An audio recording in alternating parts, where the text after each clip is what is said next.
It's 1980 and General Motors had a few performance models across their divisions. However, since emission laws were crazy at the time, engines were detuned, some were dropped, performance was minimal. 1980 had the Citation X11, if any of you remember those. It was mostly an appearance package. It did have that 110 horsepower 2.8 V6 and sporty suspension. The following years, the X11 received a high output version of that V6 along with more performance enhancements, but we need to stick to 1980. The Monza Spider was another option with a 3.8 Buick V6, front air dam, rally wheels, and Spider graphics. There was the Olds Cutlass W30 442 that shared the same platform as the Malibu. These had a 5.7 liter V8 rally suspension, aluminum sport wheels, and a few more upgrades. Then of course there was the Camaro, Corvette, and Firebird, but all three were hit hard with ever-increasing emission restrictions. Actually, for 1980, Pontiac dropped all of their large displacement engines and no manual option was available. Buick had the Skyhawk Roadhawk, which was this rally, ride, and handling package, and Buick's 3.8 turbo in 1980 was optional for the Riviera, Regal, and LeSabre. Oldsmobile also had the Omega SX in 1980 along with the Starfire Forenza, mainly cosmetic changes, but they had a few performance enhancements over base models. Then of course there's the Caprice and Impala, for example, that could opt in for a 305 with sports suspension, heavy duty front and rear suspension, inflatable rear shock absorbers, performance axle ratio, but not many consumers would do this. I'm sure I'm missing a few more packages or maybe even models in 1980, so feel free to drop them in the comments down below. Thanks to a viewer who commented on one of my videos. I unfortunately lost the comment, but he told me about another performance GM product from 1980. That car being the Chevy Malibu M80. Before I get into the details, this was not a factory option from General Motors. But around 1,900 units were made, which is more than the factory-produced 2002 Pontiac Firebird Trans Am Collector's Edition.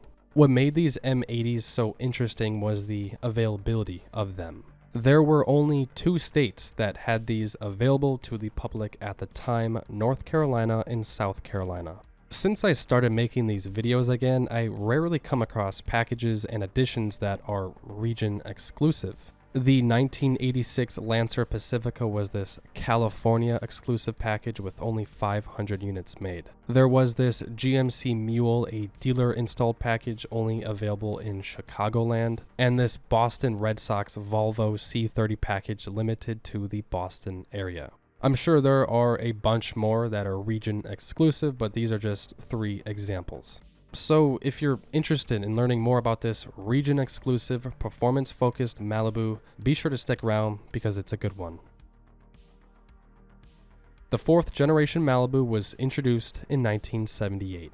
At first they were on the A platform, then moved to the G platform for a few years. Over the course of its production life, this car saw a lot of different assembly plants. The typical car is built at, 1 to 2 plants, maybe 3? This car saw 7 different assembly lines over its production run. These 4th gen Malibus have quite the story and have built up a great reputation among enthusiasts. They were and still are popular among drag racers, they were used as cop cars, they were used in NASCAR, and they were even special ordered by Saddam Hussein.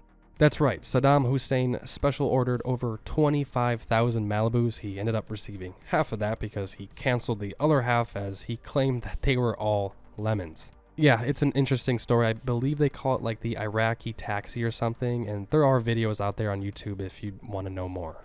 3 body styles were produced: station wagon, sedan, and coupe. The design was the basis for the El Camino, and I feel like this generation Malibu reflects the time era perfectly with its boxy styling. So I mentioned that these were used in NASCAR, and they were, but the Laguna S3 variant was far more popular. Some drivers did use these 4th gens, in particular Dave Marcus, who actually won the 1982 Richmond 400. Albeit the race was canceled due to the rain and only 250 laps were completed, but a win is a win. On the topic of NASCAR, well, it's the reason for the birth of the Malibu M80. A group of reputable Chevy dealers in North and South Carolina got together and thought it would be a good idea to offer this M80 dealer package.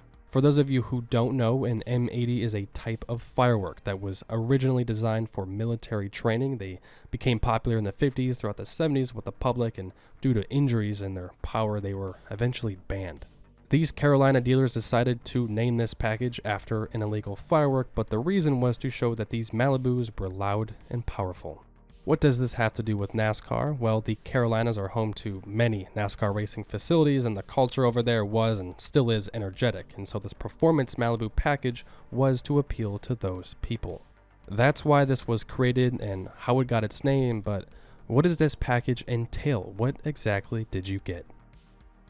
Starting with the outside, we see these blue stripes on the hood and deck lid, M80 decals on the lower rocker panels, a really neat looking spoiler that apparently is super sought after, an El Camino SS front splitter, steel rally wheels, and I believe that's it cosmetically. It looks great, at least in my opinion. It's not quite a G-body, it's not as aerodynamic, but it looks right, and the main reason is just these 4th gen Malibu coupes look so good. And so adding these cosmetic changes makes it look even better. That's not all that was done to these M80 Malibus. This wasn't just a sticker package, if you will.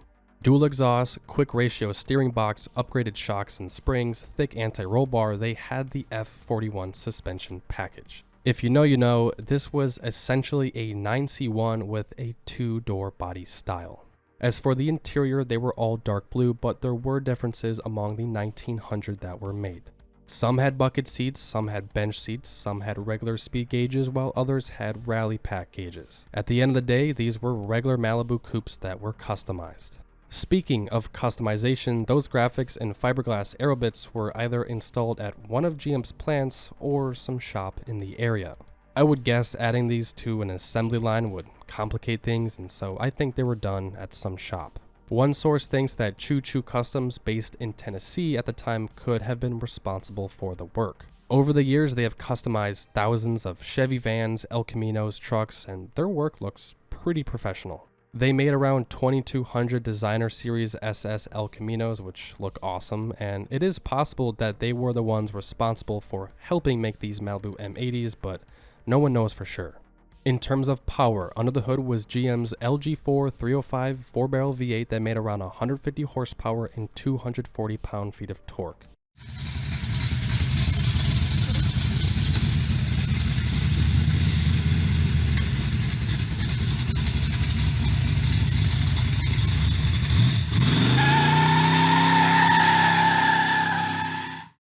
Some sources claim 140 horsepower and others claim 155. I'm not entirely sure who's right. And yes, this engine was still available on regular Malibu coupes.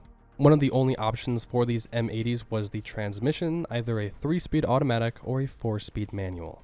Going back to Oldsmobile with that W3442, Buick had the Regal Sport Coupe with an optional 3.8 turbo. Why didn't Chevy have an A-body performance package in 1980? Something that would resemble what the M80 did, because there was Malibu Sport Coupe trims with black mirrors and different wheels, and the Monte Carlo in 1980 wasn't geared towards performance just yet unless you got the turbo. But even then, the Monte Carlo was more of this personal luxury coupe. It wouldn't be until 83 when the SS trim was added. So essentially, the Malibu M80 was the SS trim for 1980. Going back to Oldsmobile with their W3442, those were still offered with a 350 4-barrel V8. Only around 900 of those were made, and I ask you all, would you rather have one of those or a Malibu M80? To make things a little more fair, since the W3442 wasn't offered with a manual, for comparison's sake, both have a 4-speed automatic. In terms of power, the 442 made 170 horsepower and 270 pound-feet of torque. The M80 made 150 horsepower and 240 pound-feet of torque. Both had unique decals, wheels, suspension upgrades, dual exhausts, and the Oldsmobile obviously is more luxurious. There will be a poll in the community tab for you all to vote on what you would pick. Personally, I'm taking the M80. To me, it just comes down to looks, and it has that street racing style to it, and I think it looks better.